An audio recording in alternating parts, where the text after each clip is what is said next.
Pulong sa Ginoo magigsuon kanang gisgutan siya of the four fundamental questions of life. So mo ni siya upat ka mga pangutana igsuon nga importante na itong masabtan. Amen. Okay na, Janet? Nagaw na? Sige, okay. So magsugot ta. So naay ka nang sa pag-study sa Bible igsuon na siya duha ka aspeto sa itong naibalaan. Una, physical o literal. Ikaduha kaning gitawag siya spiritual or figurative. Mingon gani ka og figurative kanang nagrepresent ra siya o nagamit siya og simbolo. Okay, sa atong naibalaan pag niagi nga dili tanan nga atong nabasa sa Bible dapat natong i-apply o dapat atong sabton dayon nga naman ang uban pod gi simbolo lang or figurative lang nga pamaagi sa pagwali ng Ginoong Hesus. Amen.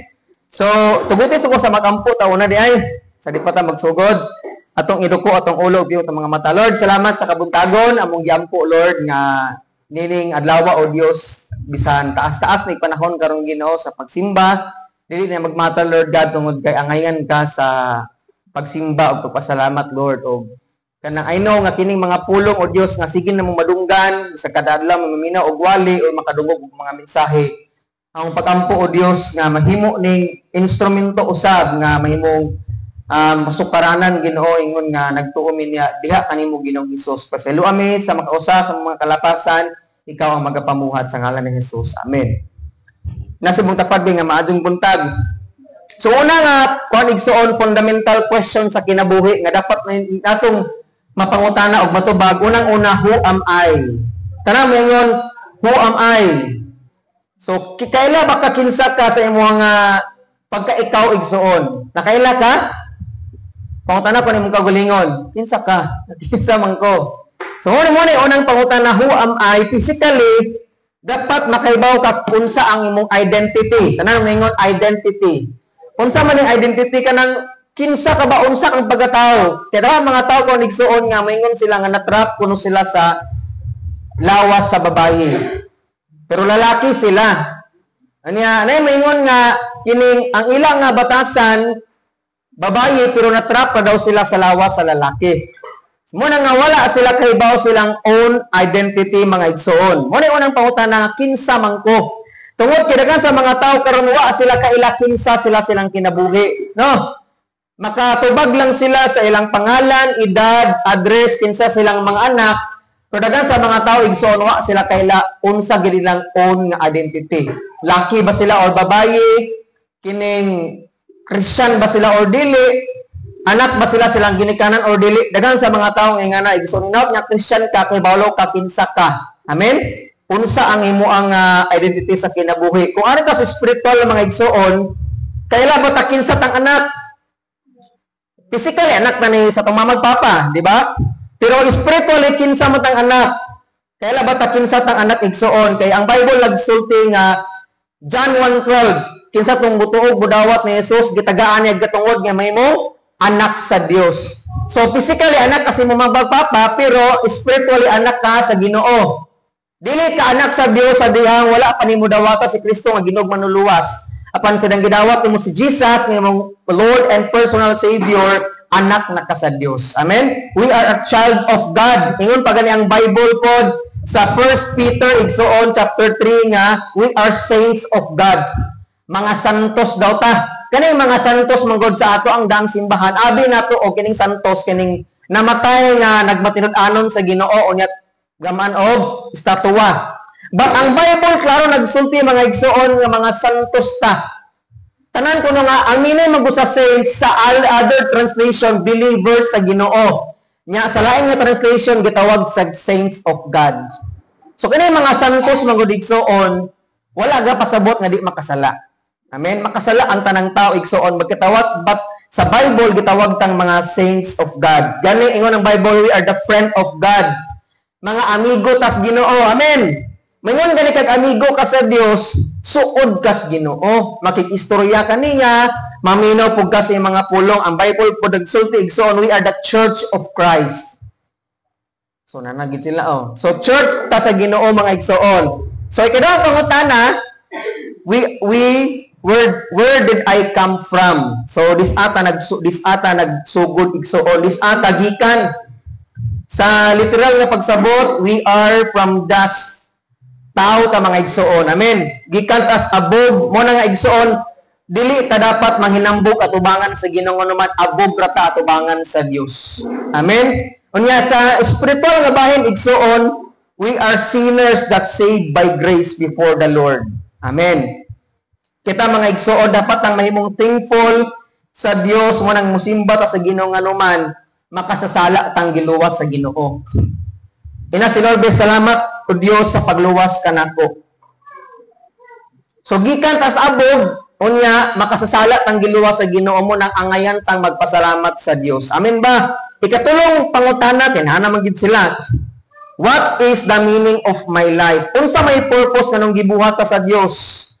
Kay ang amigas igsoon kay bawas siya sa unsayang purpose. Sa dili pagganimuuan mangkuha na siya og pagkaon. So kita nga mga tao magkat-on pud ta igsoon sa Dios asa mga mananap nga kitang tanan mga igsoon gibuhat sa Ginoo dapat kay baluta unsa atong purpose mga lagad ta og musimba sa Ginoo.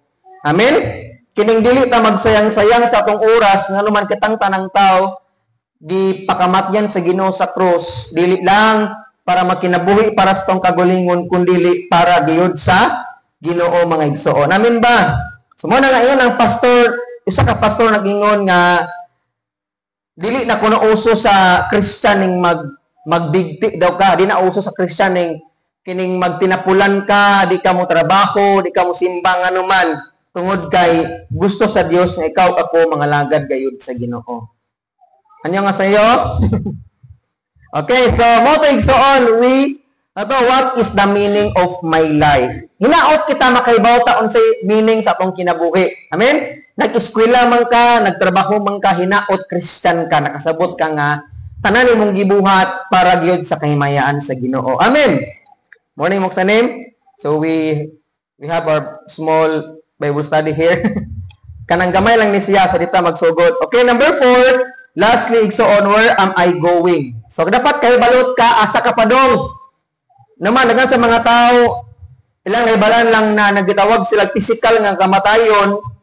So, ang mga tao nga dili Christian igsoon, unang naibalan lang nila, mamatay ilang physical. But kita nga mga Christian, nakabawat igsoon nga naatay duha ka kamatayon. Physical o spiritual nga kamatayon.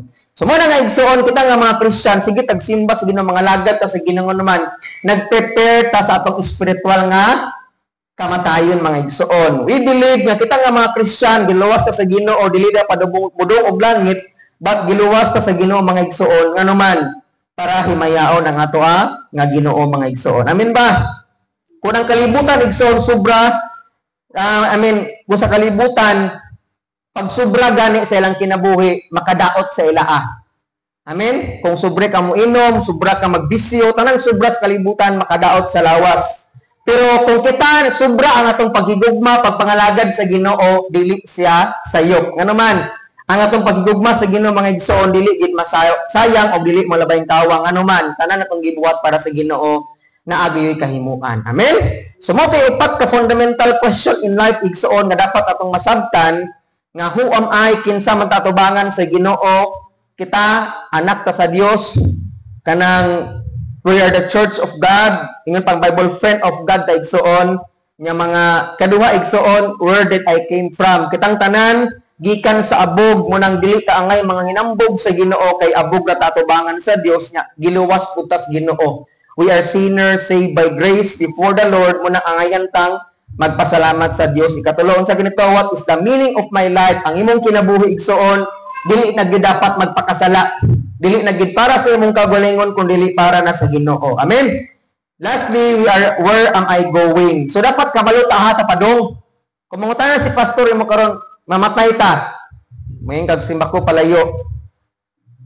Mayon ka nga si Lord ay kanakahibaw. Pero ang mga Christian igsoon mayon gid siya nga di ta manginambog but ang pulong nag-ingon nga pagmudawat ka ni Kristo nga ginog manuluwas aduna tay kinabuhing walay katapusan. Amen. So kung igsoon, sugdan nato sa mga pag-ampo sa makausa, atong giduko ang atong ulo sa pagsugot usab sa mga pagdayig.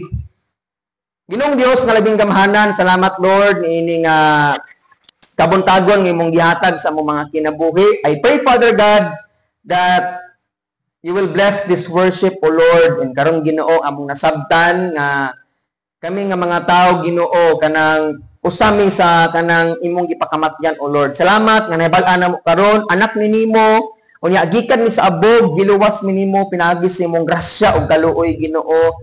Unya naa may purpose nganong giluwas mi nimo Lord, that is to glorify and to serve you, O Lord God. And then I pray Lord nga karon nasabtan usab namo nga kaming tanan padulong gid mis langit Ginoo. Yes, ang among pisikal nga lawas mamatay man Ginoo sa maabhimong abog apan ang among kalag o Dios sure nga makabaton og kinabuhing walay katapusan. I pray Father God ning kabuntagon sa among pagsimba, ikaw ang Dios mahimaya, mapasidugan, mapasalamatan gayud Ginoo. Walay ngalan nga mabayaw, walay simbahan nga mabayaw kundi imo ang ngalan lamang Ginoong Hesus. Tungod kay ikaw ang angayan, ikaw ang nagpakamatay sa amo ngadto sa cross. Nga mo ning gisalig itugyan kanimong tanan sa pangalan ni Hesus.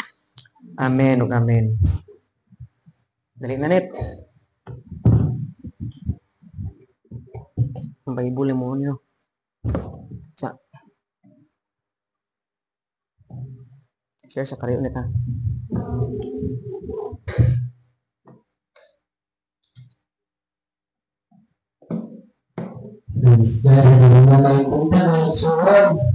Amen.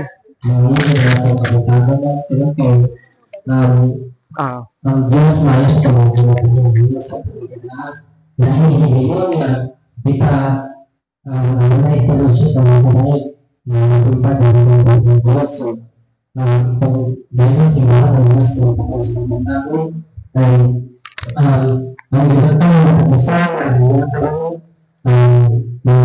acknowledge your presence ang susunod sa ako ang pagkakas siya mga sa mga break sa mga welcome sa pag-usap so choose my friend sa pagkakas so before tayo start magbasa sa scripture sa nasa sa isang please natin sa mga o Diyos, ikaw ang akong Diyos, ignorante ako kanino.